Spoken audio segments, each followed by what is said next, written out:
Okay, just to introduce myself, my name's Abdul Kalam Aziz.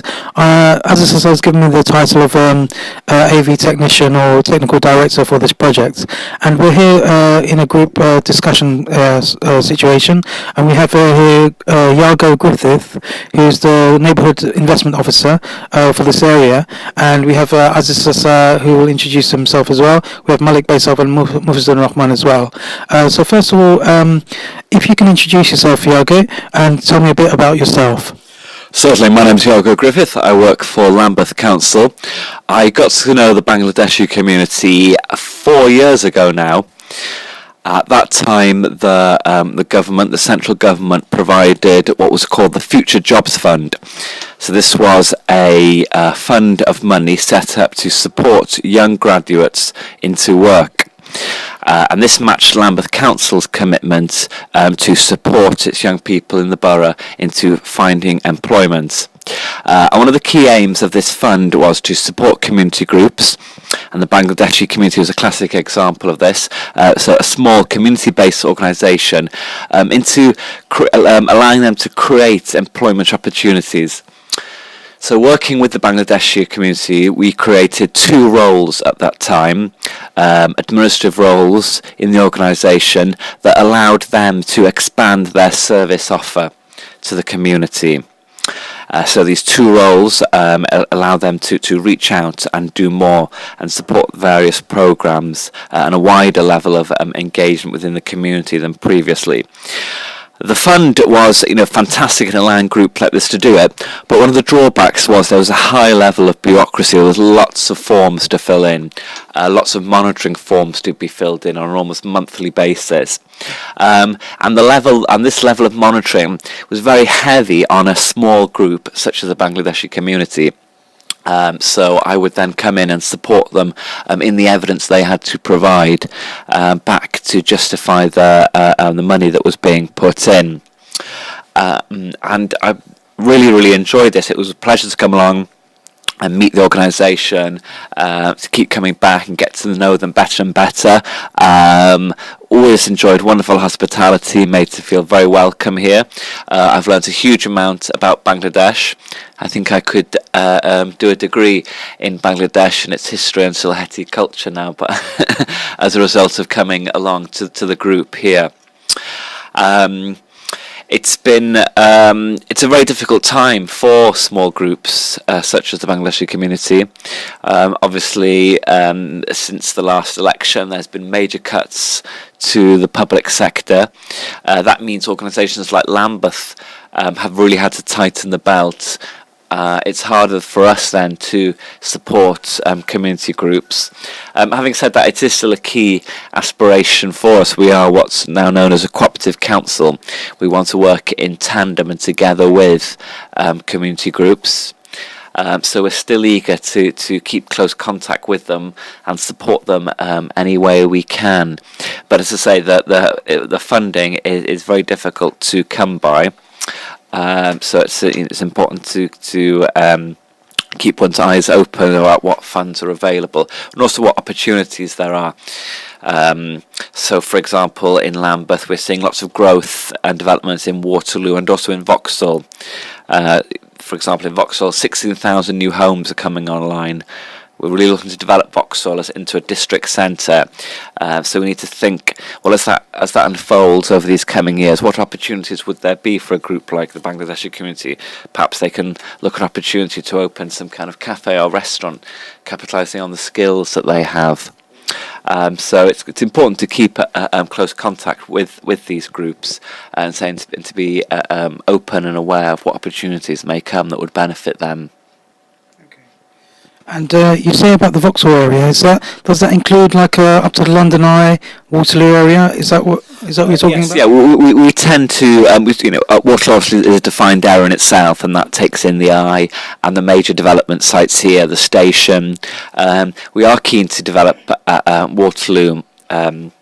Bit more. It's already the highest. Already has the highest number of both private and public sector jobs in Lambeth, but we're keen to increase that further still. There's some major development opportunity sites here. So, for example, the Shell Centre, Elizabeth House near the station. We want to work on the station.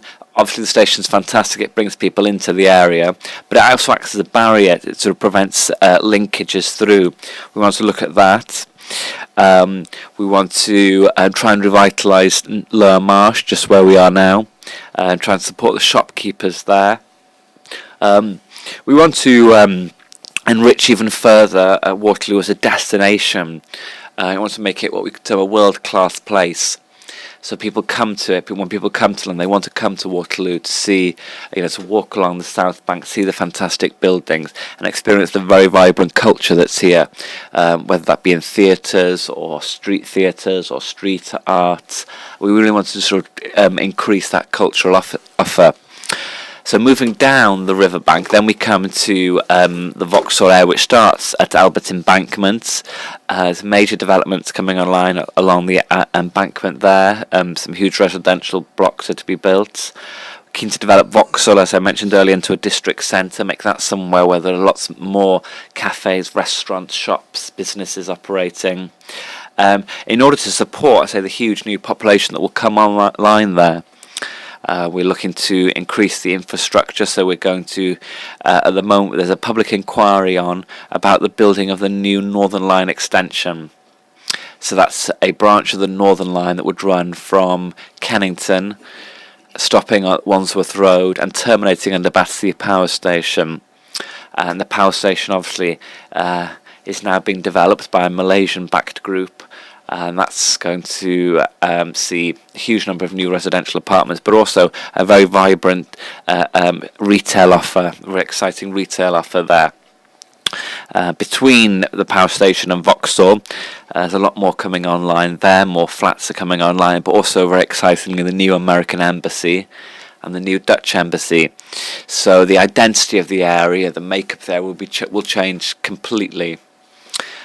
It'll go from being a very post-industrial area to a highly residential area with very high number of tall buildings, and as I say, at its centre, this fantastic American Embassy. So lots of exciting opportunities going on in Lambeth. We're keen to deliver these opportunities by working in close partnership with the private sector, with developers, and also on the other hand with the community groups as well. As a council, we're very aware that the strength of the borough is its diversity and its vibrancy, and the fact that we have got these really vital community groups. We want to celebrate that, and we want to make sure they're weaved into the new fabric of these new areas. I was going to ask, you sort of mentioned up to the power station. So is that covering Wandsworth, and then there's also neighbouring Southwark, and then also Westminster? So do you work with these they're all like riverside areas as well? Does that interest you? Or are you working with those local boroughs as well? Yes, partnership working is very important. So the